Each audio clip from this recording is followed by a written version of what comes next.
If you ever do any serious lifting over a serious amount of time, there will be days in which you walk into the gym and you feel awful. And somehow that day you set a lifetime PR.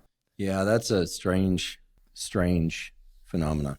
You have a horrible workout. It happens. Yeah. And it can happen for any number of different reasons. And remember, if it's a single day here, you can even do hard training. People sort of have this idea like, well, if you get up and your recovery score's down, do a lighter day. That's probably, I'm probably never making that choice, to be honest.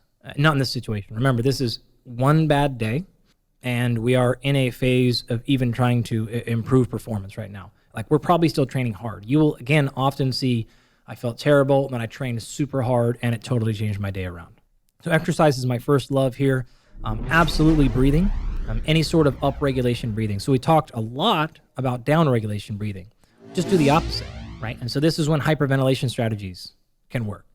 Instead of accentuating the exhale, you accentuate the inhale, or you restrict the exhales. This is working on the exact opposite situation. You can also play this is where things like music, motivational quotes, if you're the type that follows people on Instagram that motivates you, coaching tactics. These can be things like finding out or talking about that person's why.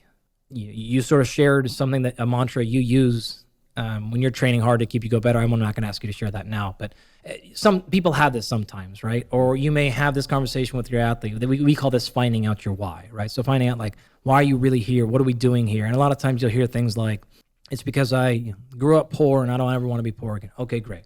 Or this is for my children, or like any number of things. And you can pull that out on these days. You need to be really careful. This is why I call these parlor tricks, because when you play that card too often, it starts to lose effect, right? And you can only dig to a hole so often before it's sort of like the same thing is with music, right? If every time you go to the weight room, it's blasting death metal at level 10, well, eventually it's no longer motivating, right? It's no longer helpful. So you want to deploy these things strategically. Yeah, the phrase that comes to mind is signal to noise. You know, the nervous system, especially the dopamine system and the adrenaline system, which are a part of this larger system called the catecholamine system. So that's dopamine, epinephrine, norepinephrine. The get up and go, focus on external goals, movement associated, and on and on. That system responds best to high signal relative to noise. So if you're, as you pointed out, listening to music every time, drinking a ton of caffeine, energy drinks, pre-workout, nootropics, and then stacking all those things. Sometimes refer to this as dopamine stacking, informally referred to as dopamine stacking. And then first of all, then you're wondering why later that afternoon or the next day you're feeling like you're under a cloud. Well, it's obvious your catecholamine system crashed.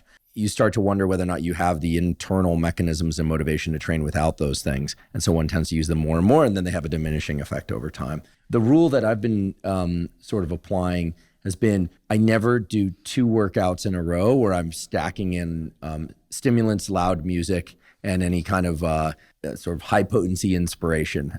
However, every set in the gym or when I run, I really try and be diligent about form and attention to what I'm doing. The one exception would be the long duration endurance work. Part of the reason I do that work is to let my mind go into states of drifting. I'm not trying to think in complete sentences or even close to it. Just let my brain kind of idle at a low hum. And for that reason, generally listen to something that's more of a story, or don't listen to anything at all and just let my thoughts kind of spool through. Anyway, I don't want to take us too far off track, but I think this idea of signal to noise will resonate with the engineers out there. It is the way that the nervous system works. A similar note, you actually mentioned stimulants basically there, whether you're talking caffeine or any other stimulant, any other cortisol modulators or adaptogens. Any of these things fall in the category. If you're not using them consistently and you're having a rough day and all of a sudden you throw down 200 milligrams of caffeine, it's going to change real fast, the equation. That's strong performance enhancing effect. Yeah, absolutely. And for these reasons, right? So we mentioned a couple of them: breath work, food, more calories, just eating some food.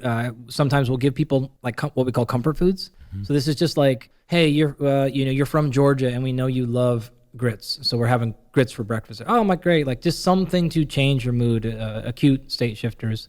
The other couple of tricks here are light. So if we know that maybe say multiple people are struggling that day, maybe we'll put on the lights extra bright. We'll bring in some extra things and just get it more light in there. And that doesn't even count actually going outside and seeing the sun, but perhaps we'll do that. And then other little tricks that I've learned over the years is one particular thing I love is literally drawing a line. You look at that line and you say like, I'm going to train today and I'm going to accomplish this effort. I'm not going to walk past this line and into that training space until I'm ready to give that effort. And that may take a minute or 10 or whatever. But it's the physical barrier is very important to saying, like, I'm not just going to get through it. I'm going to actually perform the way I want to perform, or I'm not going to do it, and I'm not going to cross this line until I'm ready to make that happen. I really like that tool. It also brings to mind the importance of at least thinking about how your relationship with your phone during training can perhaps help, but also impede workout motivation and performance. In an earlier episode, you mentioned that if people are using their phone to play music during their workout, that they establish the complete playlist prior to initiating the workout and then not deviate from that playlist, as opposed to changing it in the middle, because there's just too much of an impulse to also check social media, check email, check text messages, that I always think about it as bringing in a second person with me. But that person is my twin that has severe attention issues.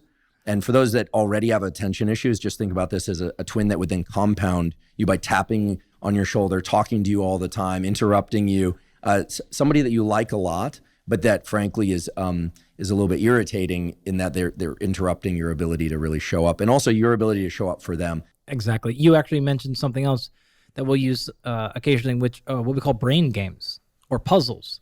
Whether this is a crossword puzzle or something where you actually lose your thought of self for a second and your brain gets engaged in a task that you weren't regretting or even thinking about. These can be stupid little games. It could be little challenges, especially if you're in like a group or a team setting. Right? Like, we're going to play one round of dodgeball, or we're going to play one round of thumb wars. So you do encourage this? Yeah. I see. So you would play like a thing instead of warming up. It's like, all right, get in, everyone get going. We're going to, get your foam roller, your dynamite, whatever thing. It's just like, all right, everyone line up, and we're going to play thumb wars to see who wins, right? Just like whatever, right? And all of a sudden you've snapped into a new mental shift, or literally playing brain games, playing Tetris on your phone. Like, any of these things can work in this acute setting.